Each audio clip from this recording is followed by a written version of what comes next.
ನಮಸ್ಕಾರ friends, welcome back to Pooja Sachin tax.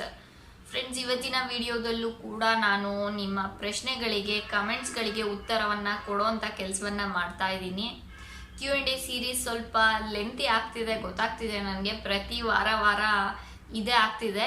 But ತುಂಬ ದಿನದಿಂದ ನಿಮ್ಮ ಈ ಕಮೆಂಟ್ಸ್ಗಳಿಗೆ ಪ್ರಶ್ನೆಗಳಿಗೆ ನಾನು ಉತ್ತರವನ್ನು ಕೊಡೋಕ್ಕೆ ನನಗೆ ಟೈಮ್ ಆಗಿರಲಿಲ್ಲ. ಹಾಗಾಗಿ ಒಂದು ಸಲ ಸೆಲೆಕ್ಟ್ ಮಾಡಿಕೊಂಡು ಎಲ್ಲದಕ್ಕೂ ಉತ್ತರವನ್ನು ಕೊಡ್ತಾ ಇದ್ದೀನಿ.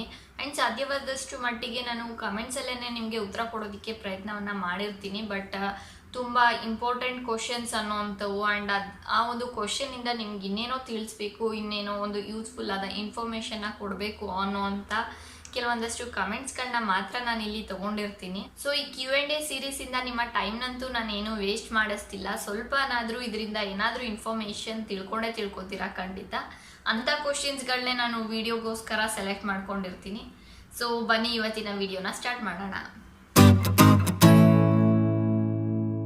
ಮೊದಲನೇ ಪ್ರಶ್ನೆ, ನಮಗೆ ಯಾವುದೇ ಕೆಲಸ ಆಗೋದಿದ್ರು ನೀವು ಹೇಳ್ದ ಹಾಗೆ ಮಾಡಿದ್ರೆ ಒಂದು ದಿನ ಆ ಕೆಲಸ ಆಗತ್ತೆ, ಮತ್ತೆ ಮೊದಲಿನ ಹಾಗೆ ಇರತ್ತೆ.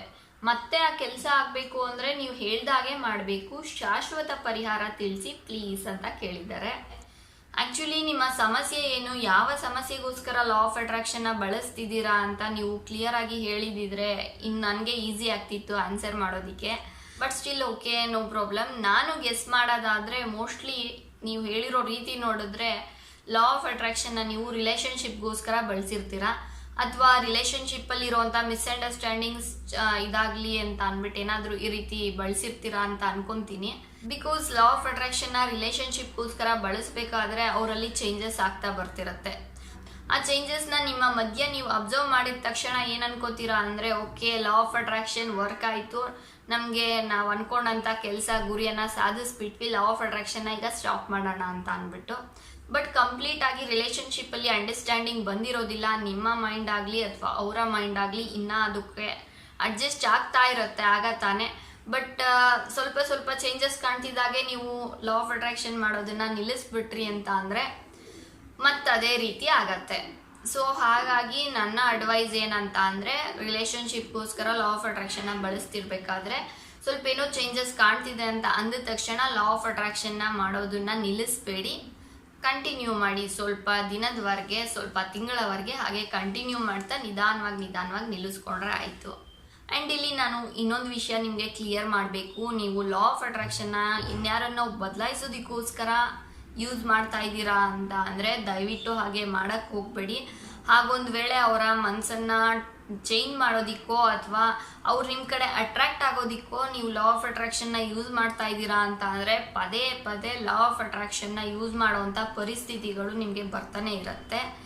ಬಿಕಾಸ್ ನಿಮಗೆ ಹೇಗೆ ಒಂದು ಗೊತ್ತು, ಗುರಿ, ಆಸೆಗಳು, ಕನಸುಗಳು ಇರುತ್ತೋ ಅದೇ ರೀತಿ ಎಲ್ಲರಿಗೂ ಅವರವರ ಒಂದು ಆಸೆ, ಕನಸುಗಳು, ಗೊತ್ತು, ಗುರಿಗಳು ಇರುತ್ತೆ. ನೀವು ಲಾ ಆಫ್ ಅಟ್ರಾಕ್ಷನ್ನ ಯೂಸ್ ಮಾಡೋದಂಥ ಟೈಮಲ್ಲಿ ನಿಮ್ಮ ಕಡೆಗೆ ಅವರು ಅಟ್ರಾಕ್ಟ್ ಆಗಬಹುದು. ಬಟ್ ನೀವು ಲಾ ಆಫ್ ಅಟ್ರಾಕ್ಷನ್ನ ಬಿಟ್ಟ ತಕ್ಷಣ ಅವರ ಒಂದು ಗುರಿಯ ಕಡೆ ಅವರು ಹೋಗ್ತಿರ್ತಾರೆ. ಹಾಗಾಗಿ ದಯವಿಟ್ಟು ಲಾ ಆಫ್ ಅಟ್ರಾಕ್ಷನ್ನ ಬೇರೆಯವ್ರನ್ನ ಬದಲಾಯಿಸೋದಕ್ಕೋಸ್ಕರ ಅಂತ ಯೂಸ್ ಮಾಡೋಕ್ಕೆ ಹೋಗಬೇಡಿ. ನೀವು ಬೇರೆಯವ್ರಿಗೋಸ್ಕರ ಬದಲಾಗೋದಕ್ಕೆ ರೆಡಿ ಇಲ್ಲ ಅಂತ ಆದರೆ ಬೇರೆಯವ್ರನ್ನ ನಿಮಗೋಸ್ಕರ ಏನಕ್ಕೆ ಬದಲಾಯಿಸ್ಕೊತೀರಾ, ಅದು ಒಳ್ಳೇದಲ್ಲ ಅನ್ನೋದು ನನ್ನ ಒಪಿನಿಯನ್. ನಾನು ಫಸ್ಟಿಂದನೂ ಕೂಡ ಅದನ್ನೇ ಹೇಳ್ತಾ ಬಂದಿದ್ದೀನಿ. ನಿಮಗೋಸ್ಕರ ನೀವು ಲಾ ಆಫ್ ಅಟ್ರಾಕ್ಷನ್ನ ಯೂಸ್ ಮಾಡಿ ತಪ್ಪಿಲ್ಲ, ಬಟ್ ಬೇರೆಯವ್ರನ್ನ ಬದಲಾಯಿಸೋದಕ್ಕೋಸ್ಕರ ಲಾ ಆಫ್ ಅಟ್ರಾಕ್ಷನ್ನ ಯೂಸ್ ಮಾಡಬೇಡಿ ಅಂತ ಅಂದ್ಬಿಟ್ಟು. ಬಟ್ ಒಂದು ವೇಳೆ ಇಲ್ಲ, ಅವರನ್ನು ಬದಲಾಯಿಸಲೇಬೇಕು, ಅವರ ಒಂದು ದಾರಿ, ಹೋಗ್ತಿರೋವಂಥ ದಾರಿ ಸರಿಗಿಲ್ಲ ಅಂತ ಆದರೆ ಅಂಥ ಸಂದರ್ಭದಲ್ಲಿ ನೀವು ಲಾ ಆಫ್ ಅಟ್ರಾಕ್ಷನ್ನ ಅವ್ರು ಬದಲಾಗಲಿ ಅಂತ ಯೂಸ್ ಮಾಡೋದಕ್ಕಿಂತನೂ ಬೆಸ್ಟ್ ಅವರು ಬದಲಾಗೋದಕ್ಕೆ ನಿಮ್ಮ ಕಡೆಯಿಂದ ಏನನ್ನ ಮಾಡ್ಬೋದು ಅದನ್ನು ನಾನು ಮಾಡ್ತಾ ಇದ್ದೀನಿ ಅಂತ ನೀವು ಯೂಸ್ ಮಾಡ್ಬೋದು. ಅಂದರೆ ಈಗ ಎಕ್ಸಾಂಪಲ್, ನಿಮ್ಮ ಫ್ಯಾಮಿಲಿನಲ್ಲಿ ಯಾರಿಗೂ ಕೋಪ ಇದೆ ಅಂತ ಅಂದ್ಕೊಳ್ಳೋಣ. ಅವರ ಕೋಪವನ್ನು ಕಮ್ಮಿ ಮಾಡೋದಕ್ಕೆ ಲಾ ಆಫ್ ಅಟ್ರಾಕ್ಷನ್ನ ಬಳಸಬೇಕಾದ್ರೆ ಅವರ ಕೋಪ ಕಮ್ಮಿ ಆಗಲಿ ಅಂತ ನೀವು ಲಾ ಆಫ್ ಅಟ್ರಾಕ್ಷನ್ನ ಬಳಸೋ ಹಾಗಿಲ್ಲ. ಬಿಕಾಸ್ ಕೋಪ ಅನ್ನೋದು ನೆಗೆಟಿವ್ ವರ್ಡ್ ಬರುತ್ತೆ. ಹಾಗಾಗಿ ಅವರು ಶಾಂತವಾಗಿದ್ದಾರೆ ಅಂತ ನೀವು ಬಳಸ್ಬೋದು. ಬಟ್ ನಾನು ಹೇಳ್ತೀನಿ, ಅವರು ಶಾಂತವಾಗಿದ್ದಾರೆ ಅಂತ ಕೂಡ ಬಳಸೋಕ್ಕೆ ಹೋಗಬೇಡಿ. ಅವರು ಶಾಂತವಾಗಿರೋದಕ್ಕೆ ನನ್ನಿಂದ ಏನು ಸಹಾಯ ಬೇಕೋ ಅದನ್ನು ನಾನು ಮಾಡ್ತಾ ಇದ್ದೀನಿ ಅಂತ ನಿಮ್ಮ ಬಗ್ಗೆ ನೀವು ಲಾ ಆಫ್ ಅಟ್ರಾಕ್ಷನ್ನ ಬಳಸ್ಕೊಳ್ಳಿ. ಇದರಿಂದ ಅವರಲ್ಲೂ ಕೂಡ ನೀವು ಚೇಂಜಸ್ನ ಕಾಣ್ತಾ ಇರ್ತೀರಾ. ಜೊತೆಗೆ ನಿಮ್ಮಿಂದ ಅವರಿಗೆ ಅವ್ರು ಶಾಂತವಾಗಿರೋದಕ್ಕೆ ನೀವೇನು ಕಾಂಟ್ರಿಬ್ಯೂಟ್ ಮಾಡಬೇಕಿರುತ್ತೋ ಅದು ಕೂಡ ನಿಮಗೆ ಗೊತ್ತಾಗ್ತಾ ಹೋಗ್ತಿರುತ್ತೆ. ಓಕೆ, ನೆಕ್ಸ್ಟ್ ಸೆಕೆಂಡ್ ಕ್ವಶನ್ನ ನೋಡೋಣ. ರೀಸೆಂಟಾಗಿ ನನ್ನ ಬ್ರೇಕಪ್ ಆಯಿತು, ಮತ್ತೆ ನನ್ನ ರಿಲೇಷನ್ಶಿಪ್ ಪಡೆಯೋದಕ್ಕೆ ಲಾ ಆಫ್ ಅಟ್ರಾಕ್ಷನ್ ಯೂಸ್ ಮಾಡಿದ್ರೆ ಆ ಹುಡುಗಿ ವಾಪಸ್ ಬರ್ತಾಳಾ? ನಿಮಗೆ ಆ ರಿಲೇಷನ್ಶಿಪ್ ಅಷ್ಟು ಇಂಪಾರ್ಟೆಂಟ್ ಇತ್ತು ಆ್ಯಂಡ್ ಅದೊಂದು ಪಾಸಿಟಿವ್ ಹೆಲ್ದಿ ರಿಲೇಷನ್ಶಿಪ್ ಅಂತ ಅನಿಸಿದ್ರೆ ಖಂಡಿತವಾಗ್ಲೂ ಯೂಸ್ ಮಾಡಿ. ಪ್ರಯತ್ನ ನಿಮ್ಮದು, ಜಡ್ಜ್ಮೆಂಟ್ ಆ ದೇವ್ರು ಕೊಡ್ತಾರೆ. ಆ್ಯಂಡ್ ರಿಲೇಷನ್ಶಿಪ್ ವಿಷಯವಾಗಿ ಹೋಪೋನೋದು ಒಂದು ಟೆಕ್ನಿಕ್ನ ನಿಮ್ಮ ಜೊತೆ ಶೇರ್ ಮಾಡಿದೆ, ಅದನ್ನು ನೀವು ಯೂಸ್ ಮಾಡ್ಬೋದು. ತುಂಬ ಎಫೆಕ್ಟಿವ್ ಆಗಿದೆ, ಟ್ರೈ ಮಾಡಿ. All the best. ಓಕೆ, ಈಗ ಮುಂದಿನ ಪ್ರಶ್ನೆ ಏನಿದೆ ಅಂತ ನೋಡೋಣ. ನೀವು ಹೇಳಿದ ಹಾಗೆ 55 ಸಲ 5 ದಿನ ಒಂದು ವಿಷಯ ಬರದೆ, ಆದರೆ ಏನೂ ಅನಿಸಿಲ್ಲ, ನಾನು ಅಂದ್ಕೊಂಡಾಗೆ ಏನೂ ಆಗ್ತಾ ಇಲ್ಲ, ಏನು ಮಾಡಲಿ ಹೇಳಿ ಪ್ಲೀಸ್. ಲಾ ಆಫ್ ಅಟ್ರಾಕ್ಷನ್ ಬಳಸಬೇಕಾದ್ರೆ ಮೊದಲು ಬೇಕಾಗಿರೋದು ನಂಬಿಕೆ. ಅದು ಆಗತ್ತೆ ಅನ್ನೋಂಥ ನಂಬಿಕೆ ನಿಮ್ಮಲ್ಲಿರಬೇಕು. ಬಟ್ ನಿಮ್ಮ ಪ್ರಶ್ನೆಯಲ್ಲಿ ನನಗೆ ಆ ಒಂದು ನಂಬಿಕೆ ಎಲ್ಲೂ ಕಾಣ್ತಾ ಇಲ್ಲ, ಬದಲಿಗೆ ತುಂಬ ಭಯ ಕಾಣ್ತಿದೆ ನಿಮ್ಮ ಪ್ರಶ್ನೆಯಲ್ಲಿ. ಆ್ಯಂಡ್ 555 ಟೆಕ್ನಿಕ್ನ ಸುಮ್ಮನೆ ಮೆಕ್ಯಾನಿಕಲ್ ಆಗಿ ಬರೆದ್ರೆ ಅದು ಆಗೋದಿಲ್ಲ. ನೀವು ಬರಿಬೇಕಾದ್ರೆ ನಿಮ್ಮಲ್ಲಿ ಖುಷಿ ಇರಬೇಕು ಆ್ಯಂಡ್ ಆ ಒಂದು ಕೆಲಸ ಆಗಿದೆ ಅನ್ನೋವಂಥ ಫೀಲ್ ಇರಬೇಕು, ವಿಜುವಲೈಸೇಷನ್ ಇರಬೇಕು. ಬಟ್ ನೀವು ಹೇಳ್ತಾ ಇರೋ ರೀತಿ ನೋಡಿದ್ರೆ ನೀವು ಅದನ್ನೆಲ್ಲ ಫಾಲೋ ಮಾಡಿಲ್ಲ, ಸುಮ್ಮನೆ ಮೆಕ್ಯಾನಿಕಲ್ ಆಗಿ ಬರೆದಿದ್ದೀರಾ ಅಂತ ಅನ್ನಿಸ್ತಿದೆ. ಆ್ಯಂಡ್ ನಿಮ್ಮಲ್ಲಿರುವಂಥ ಆ ಭಯ, ಆ ಒಂದು ನೆಗೆಟಿವ್ ಫೀಲಿಂಗ್ನ ರಿಮೂವ್ ಮಾಡೋದಕ್ಕೆ ಮೊದಲು ನಾನು ಹೇಳಿರುವಂಥ ವಿಡಿಯೋ ನಂಬರ್ 7 ಮತ್ತು 9 ಇರೋವಂಥ ಟೆಕ್ನಿಕ್ಸ್ನ ಫಾಲೋ ಮಾಡಿ. 21 ದಿನ ಆ ಟೆಕ್ನಿಕ್ನ ಯೂಸ್ ಮಾಡಿ. ಅದಾದ ನಂತರ ಇನ್ನೊಮ್ಮೆ 555 ಟೆಕ್ನಿಕ್ ವಿಡಿಯೋನ ನೋಡಿ, ಅದರಲ್ಲಿ ಹೇಳಿರೋಂಥ ಎಲ್ಲ ಪಾಯಿಂಟ್ಸ್ನ ಗಮನದಲ್ಲಿ ಇಟ್ಕೊಂಡು ಇನ್ನೊಮ್ಮೆ ಸ್ಟಾರ್ಟ್ ಮಾಡಿ. ಖಂಡಿತ ನಿಮಗೆ ರಿಸಲ್ಟ್ ಕೊಡುತ್ತೆ. ಆ್ಯಂಡ್ ಬರಿಬೇಕಾದ್ರೆ ನಂಬಿಕೆ ಇರಲಿ. ಮುಂದಿನ ಪ್ರಶ್ನೆ ಏನು ಅಂತ ನೋಡೋಣ. ಸಬ್ಮಿನಲ್ಸ್ ಬಗ್ಗೆ ತಿಳಿಸ್ಕೊಡಿ. ಓಕೆ, ಸಬ್ಮಿನಲ್ಸ್ ಅಂತ ಅಂದರೆ ನಾನು ಹೇಗೆ ನಿಮಗೆ ಇವಾಗ ಅಫರ್ಮೇಷನ್ಸ್ನ ರೆಡಿ ಮಾಡಿ ಕೊಡ್ತಾ ಇದ್ದೀನಿ. ಯಾವ ಒಂದು ವಿಷಯಕ್ಕೆ ಬೇಕೋ ಅದರ ಬಗ್ಗೆ ಕೇಳ್ತಾ ಬನ್ನಿ, ಬೆಳಗ್ಗೆ ಸಂಜೆ ಇದನ್ನು ಕೇಳ್ತಾ ಬನ್ನಿ, ನಿಮಗೆ ಅಫರ್ಮೇಷನ್ಸ್ ವರ್ಕ್ ಆಗುತ್ತೆ ಅಂದ್ಬಿಟ್ಟು ಯಾವ ರೀತಿ ಅಫರ್ಮೇಷನ್ಸ್ನ ರೆಡಿ ಮಾಡಿಕೊಡ್ತಾ ಇದ್ದೀನೋ ಅದೇ ರೀತಿ ಸಬ್ಮಿನಲ್ಸ್ ಕೂಡ.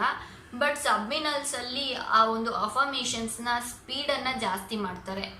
ಸೊ ದಟ್ ನಾವು ಏನನ್ನು ಹೇಳ್ತಾ ಇದ್ದೀವಿ ಅದು ನಿಮಗೆ ಗೊತ್ತಾಗೋದಿಲ್ಲ, ನಿಮ್ಮ ಕಾನ್ಷಿಯಸ್ ಮೈಂಡ್, ಜಾಗೃತ ಮನಸ್ಸಿಗೆ ಗೊತ್ತಾಗೋದಿಲ್ಲ. ಅದು ಡೈರೆಕ್ಟಾಗಿ ಸಬ್ಕಾನ್ಷಿಯಸ್ ಮೈಂಡಿಗೆ ಹೋಗುತ್ತೆ, ಆ ಮೂಲಕ ಕೆಲಸ ಬೇಗ ಆಗುತ್ತೆ. ಸೊ ಕಂಪೇರಿಟಿವ್ಲಿ ಅಫರ್ಮೇಷನ್ ಆ್ಯಂಡ್ ಸಬ್ಮಿನಲ್ ಅಂತ ತೊಗೊಂಡ್ರೆ ಸಬ್ಮಿನಲಲ್ಲಿ ರಿಸಲ್ಟ್ ಸ್ವಲ್ಪ ಸ್ಪೀಡ್ ಆಗುತ್ತೆ. ಬಿಕಾಸ್ ಏನು ಹೇಳ್ತಾ ಇದ್ದಾರೆ ಅದು ಗೊತ್ತಾಗೋದಿಲ್ಲ ನಿಮಗೆ. ಆ ಮೂಲಕ ಸಬ್ಮಿನಲ್ಸಿಂದ ರಿಸಲ್ಟ್ಸ್ ಸ್ವಲ್ಪ ಫಾಸ್ಟ್ ಬರುತ್ತೆ. ಬಟ್ ಸಬ್ಮಿನಲ್ ಯೂಸ್ ಮಾಡೋರಿಗೆ 2 ಡ್ರಾಬ್ಯಾಕ್ಸ್ ಕೂಡ ಇದೆ. ಮೊದಲನೇದು, ಸಬ್ಮಿನಲ್ ಮೇಕರ್ ಏನಾದರೂ ಅಫರ್ಮೇಷನ್ ನೆಗೆಟಿವ್ ಆಗಿ ಯೂಸ್ ಮಾಡಿದರೆ, ಯಾವುದಾದ್ರೂ ನೆಗೆಟಿವ್ ವರ್ಡ್ನ ಯೂಸ್ ಮಾಡಿದರೆ ನಿಮ್ಮ ಒಂದು ಸಬ್ಕಾನ್ಷಿಯಸ್ ಮೈಂಡ್ ಅದನ್ನು ಕೂಡ ತಗೊಳುತ್ತೆ. ಹೇಗೆ ಪಾಸಿಟಿವ್ ಅಫರ್ಮೇಷನ್ಸ್ನ ತಗೊಳುತ್ತೋ ಅದೇ ರೀತಿ ನೆಗೆಟಿವ್ ಅಫರ್ಮೇಷನ್ಸ್ನು ಕೂಡ ತಗೊಳುತ್ತೆ. ಪಾಸಿಟಿವ್ ಅಫರ್ಮೇಷನ್ಸ್ನ ಹೇಗೆ ಫುಲ್ಫಿಲ್ ಮಾಡುತ್ತೋ ಹಾಗೆ ನೆಗೆಟಿವ್ ಅಫರ್ಮೇಷನ್ಸ್ನು ಕೂಡ ಫುಲ್ಫಿಲ್ ಮಾಡಿಬಿಡ್ಬೋದು. ಸಬ್ಮಿನಲ್ ಮೇಕರ್ಸ್ ಯಾವ ಒಂದು ಅಫರ್ಮೇಷನ್ಸ್ನ ಯೂಸ್ ಮಾಡಿದ್ದಾರೆ ಅನ್ನೋದು ನಿಮಗೆ ಗೊತ್ತಾಗೋದಿಲ್ಲ, ಅದು ಮೊದಲ ಡ್ರಾಬ್ಯಾಕ್. ಆ್ಯಂಡ್ ಎರಡನೇ ಡ್ರಾಬ್ಯಾಕ್ ಅಂತ ಅಂದರೆ ಸಬ್ಮಿನಲ್ಸಲ್ಲಿ ಫ್ರೀಕ್ವೆನ್ಸಿ ಬೇರೆ ಬೇರೆಯಾಗಿ ಕೊಡ್ತಾ ಇರ್ತಾರೆ. ಎಕ್ಸಾಂಪಲ್ ಕೊಡೋದಾದರೆ ಬೈನರಲ್ ಬೀಟ್ಸ್ ಅಂದರೆ ನಮ್ಮ ಲೆಫ್ಟ್ ಇಯರ್ಗೆ ಒಂದು ಫ್ರೀಕ್ವೆನ್ಸಿ ಆ್ಯಂಡ್ ರೈಟ್ ಇಯರ್ಗೆ ಒಂದು ಫ್ರೀಕ್ವೆನ್ಸಿನ ಕೊಟ್ಟಿರ್ತಾರೆ. ಹಾಗಾಗಿನೇ ಇಯರ್ಫೋನ್ ಹಾಕೊಂಡು ಕೇಳಿ ಅಂತ ಹೇಳ್ತಾ ಇರ್ತಾರೆ. ಮೀನ್ಸ್ ನಮ್ಮ ಲೆಫ್ಟ್ ಇಯರ್ಗೆ ಬರೋವಂಥ ಒಂದು ಮೆಸೇಜಸ್ ಬೇರೆ ಇರುತ್ತೆ, ರೈಟ್ ಇಯರ್ಗೆ ಬರೋವಂಥ ಒಂದು ಮೆಸೇಜಸ್ ಬೇರೆ ಇರುತ್ತೆ, ಆ್ಯಂಡ್ ಅದರ ಫ್ರೀಕ್ವೆನ್ಸಿ ಬೇರೆ ಬೇರೆ ಇರುತ್ತೆ. ಅದರಿಂದ ನಮ್ಮ ಬ್ರೈನಿಗೆ ಆ್ಯಂಡ್ ನಮ್ಮ ಕಿವಿಗಳಿಗೆ ತುಂಬ ಒಂದು ನೆಗೆಟಿವ್ ಇಂಪ್ಯಾಕ್ಟ್ ಬೀಳುವಂಥ ಸಾಧ್ಯತೆ ಹೆಚ್ಚಿರುತ್ತೆ. ಸೊ ಅದ್ರ ಬಗ್ಗೆ ಕೂಡ ಎಚ್ಚರಿಕೆ ವಹಿಸಬೇಕು. ಆ್ಯಂಡ್ ನಾನಿಲ್ಲಿ ಸುಮ್ಮನೆ ಏನೋ ಹೇಳ್ತಾ ಇಲ್ಲ, ನಾನು ಕೂಡ ಸಬ್ಮಿನಲ್ಸ್ನ ಟ್ರೈ ಮಾಡಿದ್ದೀನಿ. ಅದೇನಾದರೂ ಚೆನ್ನಾಗಿ ಆಯಿತು ಅಂತ ಅಂದರೆ, ರಿಸಲ್ಟ್ ಫಾಸ್ಟ್ ಇದೆ ಅಂತ ಆದರೆ, ಸೊ ದಟ್ ನಿಮಗೂ ಕೂಡ ಆ ಸಬ್ಮಿನಲ್ಸ್ನ ನಾನು ಕೊಡ್ಬೋದಲ್ಲ ಅಂತ ಅಂದ್ಬಿಟ್ಟು ನಾನು ಟ್ರೈ ಮಾಡಿದೆ. ಬಟ್ ಬೈನರಲ್ ಬೀಟ್ಸ್ ಯೂಸ್ ಮಾಡಿರೋದ್ರಿಂದ ತುಂಬ ಕಿವಿಯ ಮೇಲೆ ದುಷ್ಪರಿಣಾಮ ಬೀರುತ್ತೆ. ನನಗೂ ಕೂಡ ಕಿವಿ ನೋವು ಬಂತು. ಅದಾದ ನಂತರ ಡಾಕ್ಟರ್ನ ಕನ್ಸಲ್ಟ್ ಮಾಡಿದ ನಂತರ ಗೊತ್ತಾಯಿತು, ಎಸ್ ಸಬ್ಮಿನಲ್ಸ್ ಕಾರಣದಿಂದನೇ ನನಗೆ ಕಿವಿ ನೋವು ಬರ್ತಿದೆ ಅಂದ್ಬಿಟ್ಟು. ಅದಾದ ನಂತರ ನಾನು ಸ್ಟಾಪ್ ಮಾಡಿದೆ.